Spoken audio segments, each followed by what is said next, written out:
Bonjour à tous, nous allons commencer maintenant avec le premier cours du premier chapitre. Ce cours est intitulé Généralité sur la microbiologie. Tout d'abord, il faut savoir que la Terre s'est formée il y a plus de 4,5 milliards d'années, à partir d'un nuage de poussière de roches, de métal et de gaz.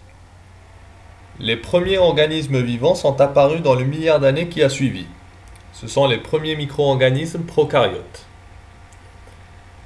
Un milliard d'années après, les premiers organismes eucaryotes sont apparus.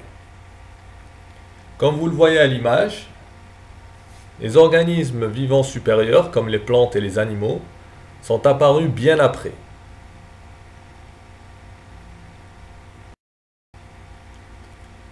Commençons maintenant par quelques définitions.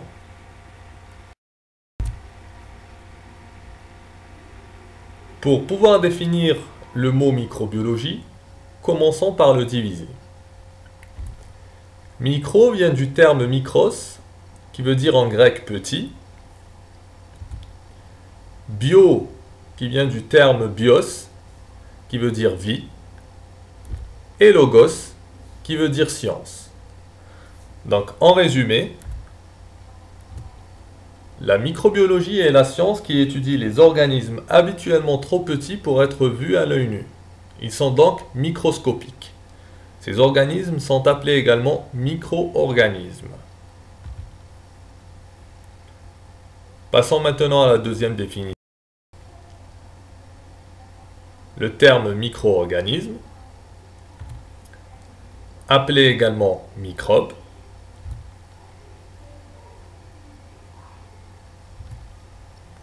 micros qui veut donc dire petit, et organismos qui veut dire organisme ou corps.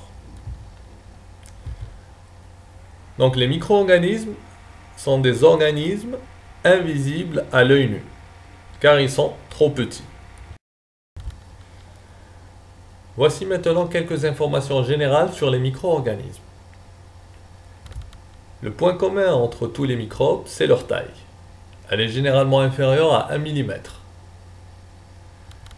L'œil humain peut observer des objets allant jusqu'à 0,1 mm ou 100 micromètres. À partir de là, il fait appel au microscope. Il existe deux types de microscopes. Le microscope optique, qui peut observer des échantillons allant jusqu'à 100 nanomètres ou 0,1 micromètre, et le microscope électronique, qui peut observer des espèces allant jusqu'à 0,1 nanomètre. Certaines fois, les micro-organismes sont observables à l'œil nu. C'est le cas par exemple des moisissures. Quand ils forment des colonies, elles sont clairement visibles à l'œil nu.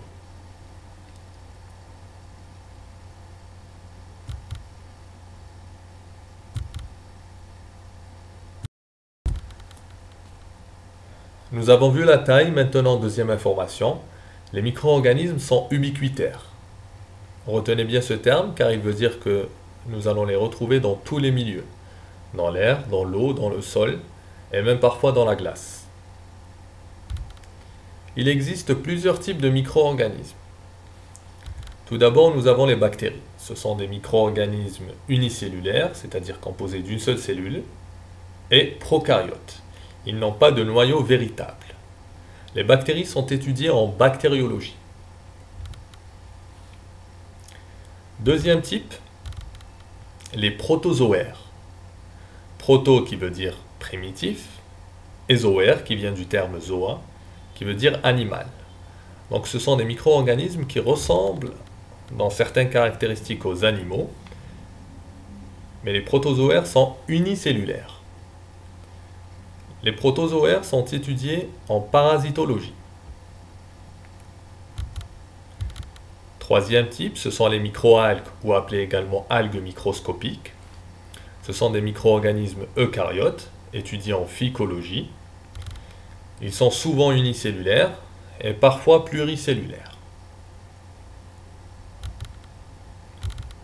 Quatrième type, ce sont les champignons microscopiques.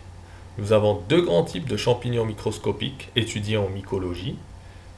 Les levures, qui sont généralement unicellulaires, et les moisissures qui sont pluricellulaires. Et enfin, les virus et dérivés. Donc nous avons les virus, les viroïdes, les virusoïdes et les prions. Ils sont étudiés en virologie. Ces micro-organismes ne sont pas vraiment considérés comme des êtres vivants à part entière, car ils n'ont ni cellules, ni noyau, ni cytoplasme.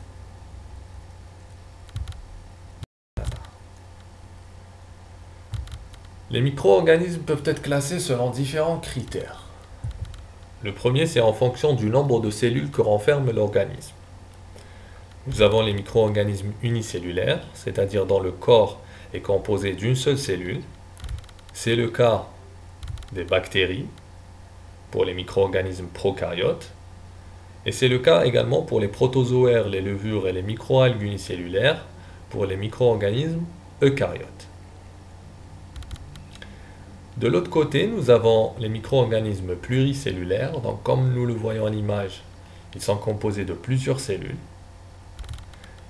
C'est le cas des moisissures et des microalgues pluricellulaires.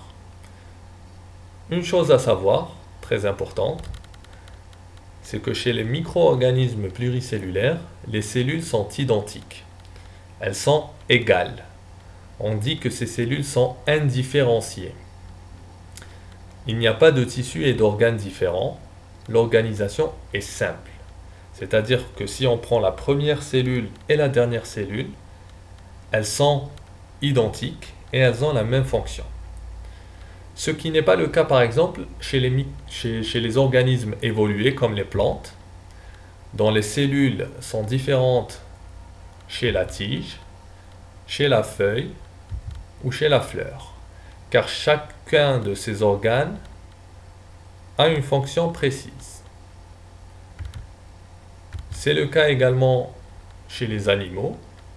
Les cellules des poumons sont différentes de celles de l'estomac, et les cellules de l'estomac sont différentes de celles des os, car ce sont des organes différents et ont des fonctions différentes.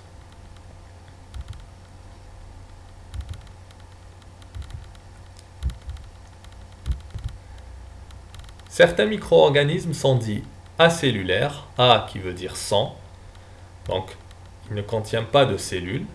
C'est le cas des virus. Les virus n'ont pas de cellules, n'ont pas de noyau et n'ont pas de cytoplasme.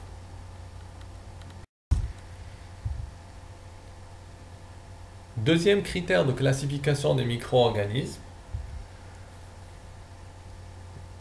c'est la nature du noyau. Donc nous avons d'un côté les micro-organismes prokaryotes, pro qui veut dire primitif et karyote qui veut dire noyau. Le noyau primitif est appelé nucléoïde. Donc, dans le nucléoïde, nous allons retrouver un matériel génétique, mais qui n'est pas entouré d'une membrane nucléaire. C'est le cas uniquement des bactéries. De l'autre côté, nous avons les eucaryotes, E qui veut dire vrai, donc ce sont des micro-organismes qui ont un vrai noyau, qui est entouré d'une membrane nucléaire. C'est le cas des autres micro-organismes, donc les protozoaires, les levures, les moisissures et les microalgues.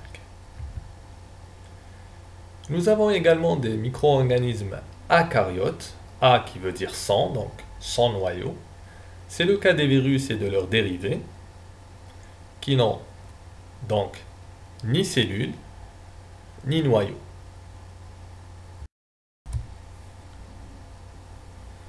Les micro-organismes peuvent être bénéfiques ou néfastes. Commençons par les micro-organismes bénéfiques. Ils peuvent par exemple aider les plantes dans leur croissance en fixant l'azote ou à la digestion des animaux, en digérant par exemple la cellulose chez les ruminants. Ils peuvent également aider à la production d'aliments tels que les fromages, les yaourts ou le pain.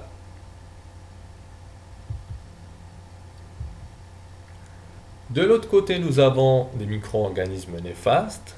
Généralement, ce sont des micro-organismes qui provoquent des maladies chez les plantes et chez les animaux. Donc, soit des phytopathologies, soit des zoopathologies. Ils peuvent également contaminer des aliments qui peuvent rendre leurs consommateurs malades en provoquant des toxi-infections ou des intoxinations. La microbiologie est relativement une science récente car elle s'est développée avec l'invention du microscope. Avant le microscope, on ne pouvait pas observer les micro-organismes, donc la microbiologie n'existait pas. Il existe actuellement deux types de microscopes.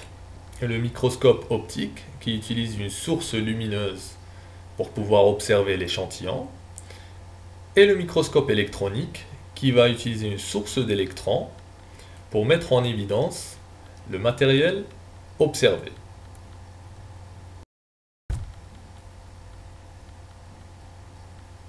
Commençons par le microscope optique. L'un des premiers microscopes utilisant un rayonnement lumineux a été inventé par Antoni van Leeuwenhoek au cours du XVIIe siècle. C'est lors de cette même époque qu'a commencé à se développer la microbiologie. L'un de ces premiers microscopes pouvait agrandir jusqu'à 50 fois plus. Par la suite, il a développé un microscope qui pouvait agrandir jusqu'à 300 fois plus, ou presque. Actuellement, les microscopes optiques peuvent agrandir de 2000 fois. Ce qui veut dire qu'on peut observer des structures de 1 micromètre et certains peuvent atteindre jusqu'à 0,1 ou 0,2 micromètres. Au-delà de 0,1 micromètre, on fait appel au microscope électronique. Il existe plusieurs types de microscopes optiques ou photoniques. Le plus connu et le plus utilisé, c'est le microscope à fond clair. Il est employé pour l'analyse d'échantillons traités au colorant fixateur, comme nous le voyons à l'image, soit non traités, pour observer par exemple le mouvement d'une bactérie. Mais dans ce cas-là, l'observation sera plus compliquée. Ce microscope est ainsi appelé car on voit une image foncée sur un fond clair, d'où vient la lumière. Le deuxième type, c'est le microscope à fond noir. Donc dans ce cas-là, c'est l'échantillon lui-même qui est éclairé ou illuminé, et le fond sera noir. Donc on voit une image claire sur un fond noir. Le troisième type, c'est le microscope à contraste de phase. Donc il transforme les différences d'indice de réfraction et de densité cellulaire en différences d'intensité lumineuse. Qu'est-ce que ça veut dire? C'est-à-dire que l'indice de réfraction, c'est la vitesse à laquelle va pénétrer la lumière dans l'échantillon. Quand la densité cellulaire va changer, la vitesse à laquelle va pénétrer la lumière va changer. Et donc vous aurez des différences lumineuses. Et vous aurez une image de ce type-là, observée au microscope. Le quatrième type, c'est le microscope à contraste d'interférence différentielle. Donc dans ce cas-là, il utilise également l'indice de réfraction, donc la vitesse à laquelle va pénétrer la lumière. Mais il y aura deux sources de lumière qui vont être utilisées. Elles seront perpendiculaires. C'est pour cela que vous aurez une image presque en 3 dimensions. Le cinquième type, c'est le microscope optique à fluorescence. Dans ce cas-là, on va utiliser un colorant fluorescent. Donc c'est un colorant qui va émettre de la lumière sur un fond noir. Donc vous pourrez observer l'échantillon comme sur l'image. Et enfin, nous avons le microscope confocal. Donc il va utiliser un rayon laser monochromatique qui illumine un échantillon habituellement rendu fluorescent. Donc monochromatique, donc un rayon laser qui va avoir une seule couleur. Et vous aurez une image sur ordinateur.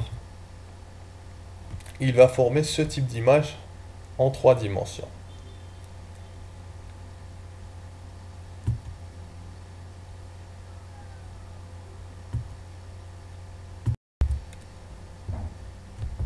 Voici de quoi est composé le microscope optique. Deux composants sont importants, l'oculaire et l'objectif. Donc pour calculer le grossissement total, il suffit de multiplier celui de l'oculaire fois celui de l'objectif. Le grossissement de l'oculaire est généralement égal à 10 et celui de l'objectif change en fonction des différents objectifs que nous avons. Prenons l'exemple par exemple d'un objectif avec un grossissement de 45. Il suffit de multiplier 45 fois 10 et vous aurez le grossissement total de l'échantillon qui sera de 450. Donc dans le microscope optique à fond clair, on peut observer soit un échantillon à l'état frais, c'est-à-dire sans colorant ni fixation, et de l'autre côté, on peut soit fixer, colorer l'échantillon. Fixation veut dire qu'on va rendre l'échantillon dans un état proche de la mort,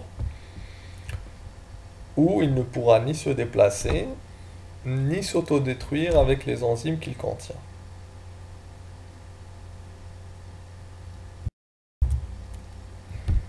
Passons maintenant au microscope électronique. Un virus, par exemple, ne peut pas être observé au microscope optique. On peut uniquement observer la forme des bactéries. Et même la structure des micro-organismes eucaryotes ne peut pas être étudiée en détail grâce au microscope optique. Donc c'est pour cela qu'on fait appel au microscope électronique. Alors, tout d'abord, il faut savoir que pour un microscope électronique, on exige une préparation, donc une fixation du matériel génétique. Dans ce cas-là, elle peut être soit chimique, soit cryogénique, c'est-à-dire on va utiliser le froid. Donc contrairement au microscope optique, on peut observer soit sans fixation, soit avec fixation. Dans le cas du microscope électronique, vous êtes obligé de fixer le matériel cellulaire.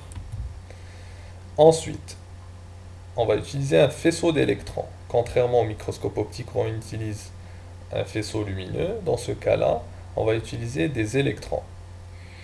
C'est pour cela que le microscope électronique est plus puissant. La résolution est 1000 fois supérieure à celle du microscope optique. Donc on peut regarder ou avoir des grossissements allant jusqu'à 2 millions. Alors, pourquoi le microscope électronique est plus puissant que le microscope optique? Cela est en rapport avec la longueur d'onde. Alors, il faut savoir que la longueur d'onde de la lumière visible va de 400 à 700 nanomètres en moyenne. Alors que la longueur d'onde de l'électron est de 0,005 nanomètres. Donc elle est 1000 fois plus courte que celle de la lumière, donc des photons. C'est pour cela que le microscope électronique est 1000 fois plus puissant que le microscope optique. Alors, nous avons deux types de microscopes électroniques.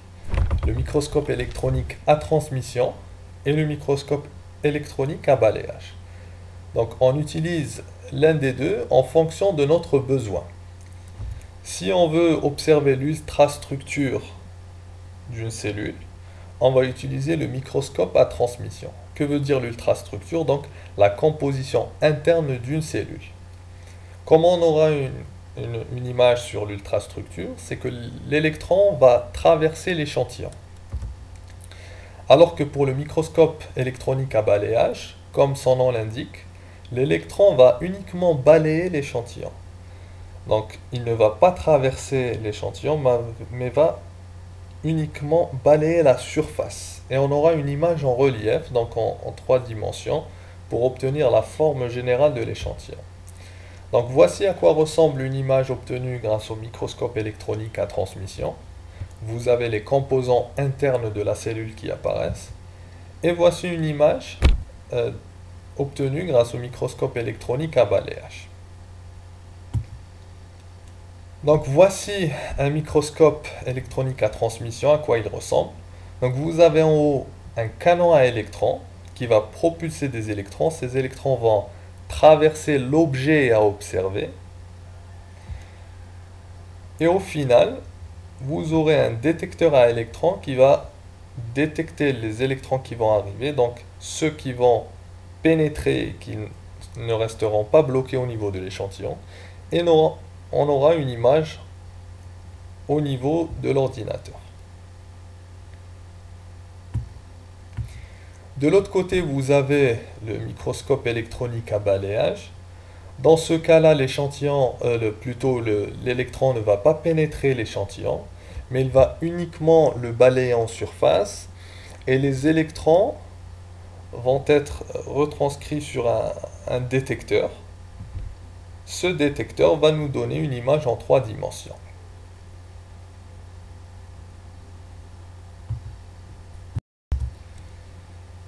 Voici, pour récapituler, les principales différences entre le microscope optique et le microscope électronique. Pour le microscope optique, on utilise une source d'énergie qui est la lumière, donc les photons, alors que pour le microscope électronique, on utilise des faisceaux d'électrons. Le microscope optique comporte des lentilles en verre, alors que le microscope électronique comporte des lentilles électromagnétiques. Le grossissement est différent puisque le microscope optique atteint des grossissements de 2000 fois, alors que le microscope électronique peut agrandir jusqu'à 2 millions de fois.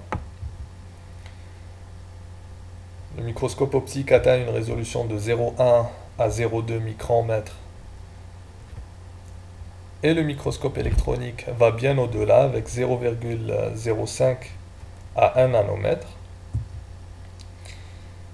Pour le microscope optique, en général, l'image est observée directement grâce aux oculaires, alors que pour le microscope électronique, l'image est observée sur un écran. Donc voici, pour une même espèce de bactérie, une observation à gauche au microscope optique et à droite une observation au microscope électronique à transmission.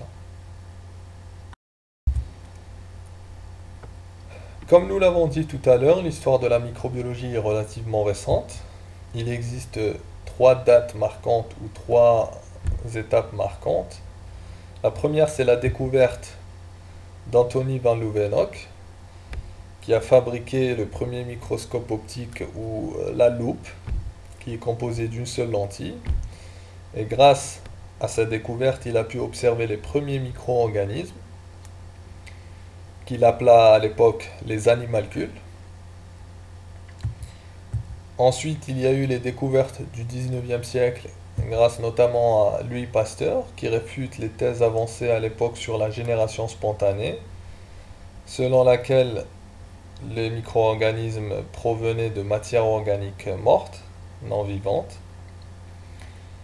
Et ensuite, il y a eu l'époque du débat sur la classification, où il y a eu de nouvelles théories qui ont commencé à éclore concernant la classification des micro-organismes vers la fin du 19e siècle.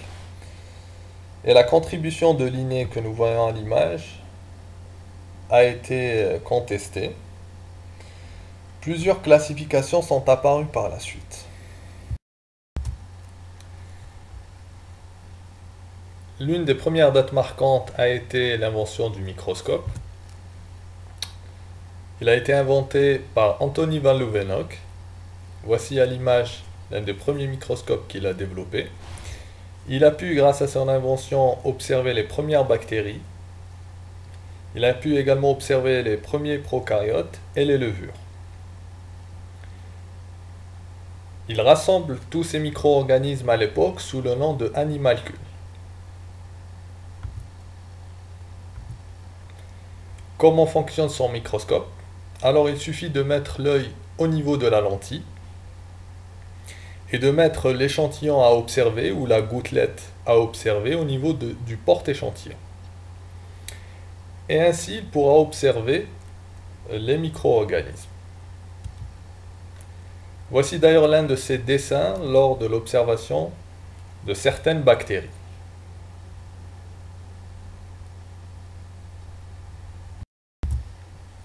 Passons maintenant aux découvertes du 19e siècle.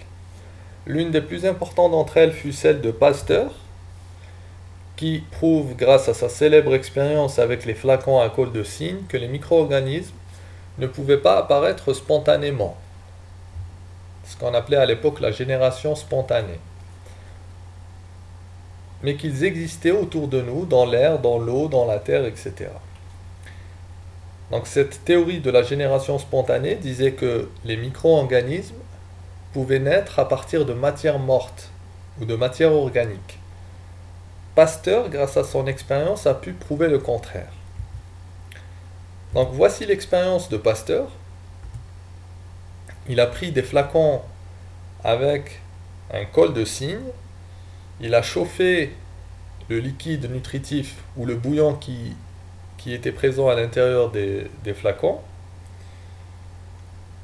Ensuite, il y a eu un flacon auquel il a brisé le col de cygne, et l'autre flacon où le col de cygne était resté intact. Dans le premier flacon avec un col de cygne intact, le bouillon est resté stérile. Donc il n'y a pas eu de développement de microbes ou de micro-organismes. Car les micro-organismes présents dans l'air étaient bloqués au niveau du col de cygne. Alors que dans le deuxième flacon, les micro-organismes ont pu pénétrer dans le flacon transporté dans l'air, et les microbes ont pu se développer. Donc il a prouvé grâce à cette célèbre expérience que les micro-organismes étaient présents dans l'air et qu'ils ne naissaient pas à partir de matière morte ou de matière organique. Donc lors de cette même époque, le rôle des bactéries dans les processus de fermentation et dans la transmission des maladies a été découvert. Avant le 19e siècle, on ne connaissait pas le lien entre les bactéries ou les micro-organismes en général et les maladies, ni avec les processus de fermentation.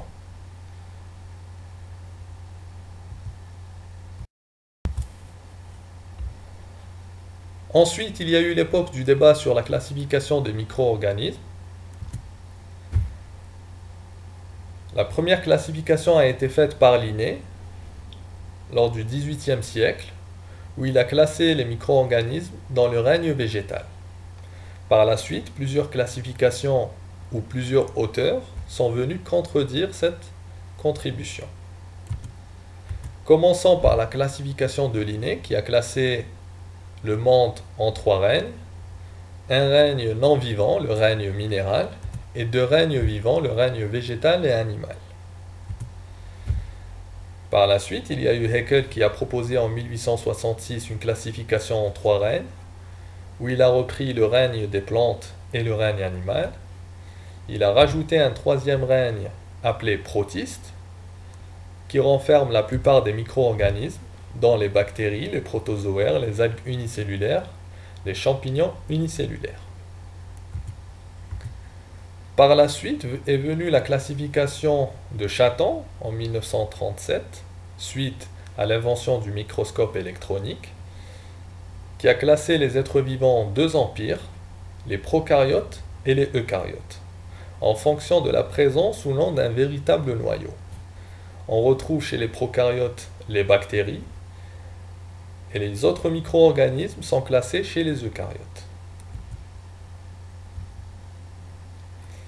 En 1956, Copeland propose une classification en 4 règnes, où il met les bactéries dans le règne des monères.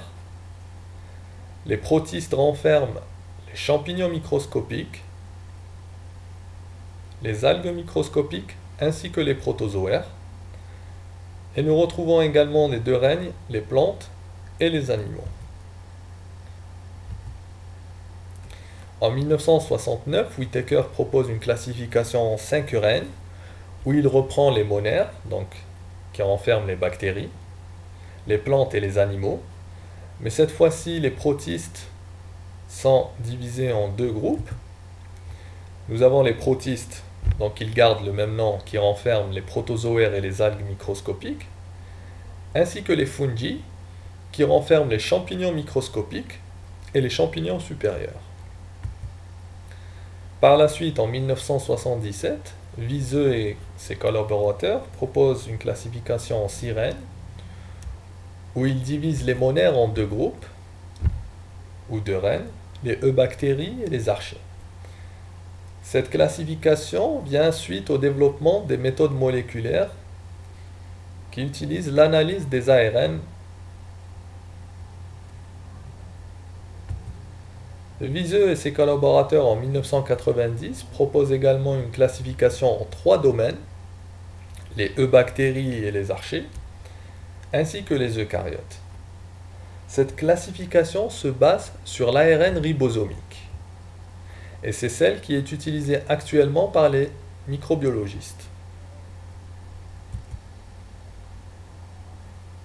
Par la suite, en 1998, Cavalier-Smith propose une classification en 2 empires qui renferme les bactéries et les eucaryotes.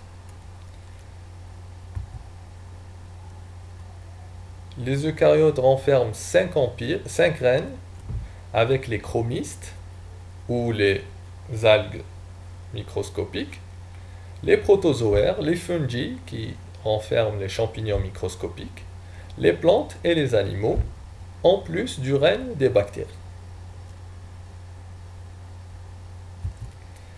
Alors, comme j'ai dit tout à l'heure, la classification de Viseux en 3 domaines est basée sur l'ARN ribosomique et c'est celle qui est utilisée en microbiologie. Passons maintenant aux divisions hiérarchiques des micro-organismes. En microbiologie, on retrouve 7 rangs principaux. Le domaine, l'embranchement ou le phylum, la classe, l'ordre, la famille, le genre et l'espèce. En microbiologie, on n'utilise pas le règne. Voici un exemple. Donc vous avez le domaine avec bactérien, ou en français eubactéries, qui renferme plusieurs phylums dans les protéobactéria. Les gamma-protéobactéria sont divisés en plusieurs ordres, tels que les entérobactériales, qui ont une famille appelée Enterobacteriaceae, où on retrouve notamment le genre Shigella, et vous avez plusieurs espèces. Donc vous avez 7 rangs principaux. L'espèce qui est au dernier rang taxonomique représente un ensemble de souches qui partagent plusieurs caractéristiques et qui diffèrent de façon significative dans d'autres.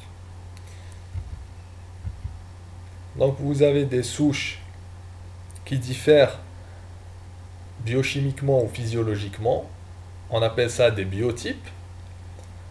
On a des souches qui diffèrent morphologiquement, donc dans la forme, on appelle ça des morphotypes. Des souches qui diffèrent par leur antigène, on appelle ça des sérotypes. Et nous avons également des souches qui se distinguent par leur virulence ou par les maladies qu'elles peuvent provoquer, on appelle ça des pathotypes.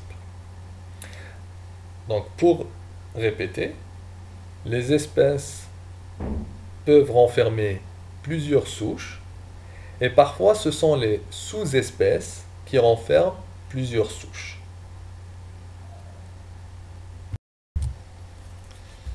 Passons maintenant à la nomenclature des micro-organismes. Le nom scientifique des micro-organismes utilise un système binomial, comme celui de toutes les espèces vivantes, le nom du genre et le nom de l'espèce. Voici un exemple avec le genre Bacillus et l'espèce Subtilis. On écrit Bacillus subtilis en italique avec la première lettre du genre qu'on écrit en majuscule. On peut parfois ne pas écrire le nom du genre et mettre uniquement la première lettre en majuscule suivie d'un point et écrire le nom de l'espèce. Quand on veut désigner toutes les espèces d'un genre, on fait suivre le nom du genre de SPP point. Par exemple, quand on veut parler de toutes les espèces du genre Bacillus et non pas uniquement de l'espèce Subtilis, on écrit Bacillus en italique suivi de SPP point. Quand on veut désigner une sous-espèce, on rajoute sub sp point suivi du nom en latin et en italique. Par exemple, Lactobacillus paracasei, sous-espèce, donc sub sp point tolérance. Concernant les souches, donc quand on divise une espèce ou une sous-espèce en plusieurs souches, que ce soit des biotypes, des sérotypes, etc., on écrit avec une majuscule initiale le nom de la souche. Mais cela ne constitue pas un nom scientifique, mais des références pratiques pour le scientifique. Par exemple, vous avez Pasteurella, Multocida sous-espèce Multocida, sérotype D. Donc il y a une différence au niveau antigénique. Donc on écrit sérotype D, toxinogène. Il signifiera que la souche est identifiée. Donc le scientifique pourra reconnaître à quelle souche appartient cette espèce.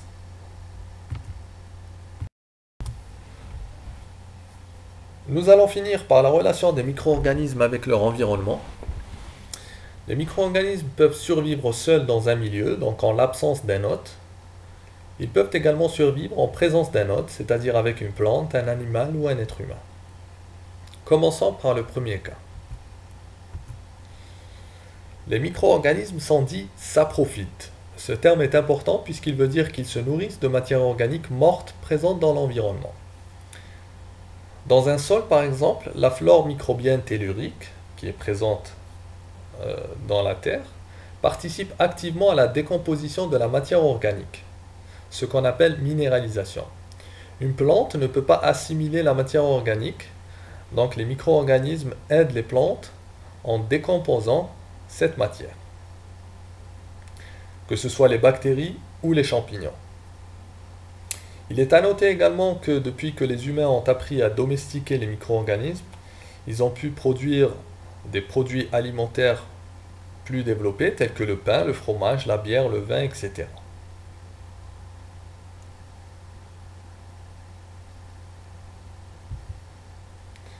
Ensuite, en présence d'un hôte, il existe plusieurs types de relations entre les micro-organismes et leur hôte. Nous avons le premier type de relation qui existe entre un hôte et un micro-organisme, qui est la symbiose. Elle désigne une interaction bénéfique entre un micro-organisme et son hôte. Les deux organismes en profitent mutuellement. C'est pour cela qu'on appelle la symbiose également le mutualisme. C'est par exemple le cas des micro-organismes présents dans le tube digestif des ruminants, qui aident à la digestion de la cellulose, et qui se nourrissent par la même occasion de cette matière dégradée. Le deuxième cas, c'est le commensalisme. Dans ce type de relation, le micro-organisme tire un bénéfice de son hôte sans lui nuire pour autant. L'hôte, par contre, ne tire aucun profit de cette relation. C'est le cas, par exemple, des micro-organismes que nous retrouvons sur la peau des animaux. Ils se nourrissent à partir de ces animaux, mais les animaux ne profitent pas de cette relation. Et enfin, nous avons le parasitisme ou la pathogénicité. Un micro-organisme parasite satisfait ses besoins nutritifs aux dépens de l'hôte. C'est-à-dire que l'hôte ne profite pas dans ce cas de cette relation. Bien au contraire. Il peut entraîner un état maladif, ou dit pathogène. Alors dans ce cas, nous avons deux possibilités. Nous avons les pathogènes stricts, donc qui entraînent des maladies cliniquement définies chez l'hôte, dans tous les cas. Dans tous les cas, le micro-organisme va provoquer une maladie chez son hôte.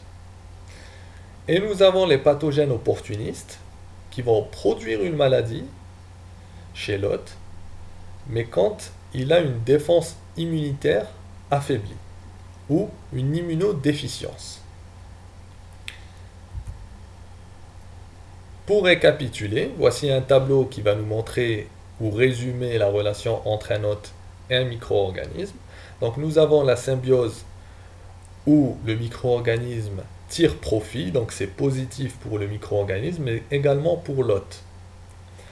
Nous avons le commensalisme, le micro-organisme tire profit, mais l'hôte n'a aucun profit, ni aucun effet négatif. Nous avons également le parasitisme, où le micro-organisme tire profit, mais l'hôte ne tire pas profit, bien au contraire, il a une maladie qui est développée suite à la présence du micro-organisme. Et enfin l'opportunisme, où le micro-organisme profite encore de cette relation, et qui peut provoquer une maladie en cas d'immunodéficience. Donc cela peut être négatif pour l'hôte, et s'il a une bonne immunité, il va éviter la pathologie. Donc comme nous voyons sur ce tableau, le micro-organisme profite toujours de sa relation avec son hôte. Merci pour votre attention, bon courage pour vos révisions.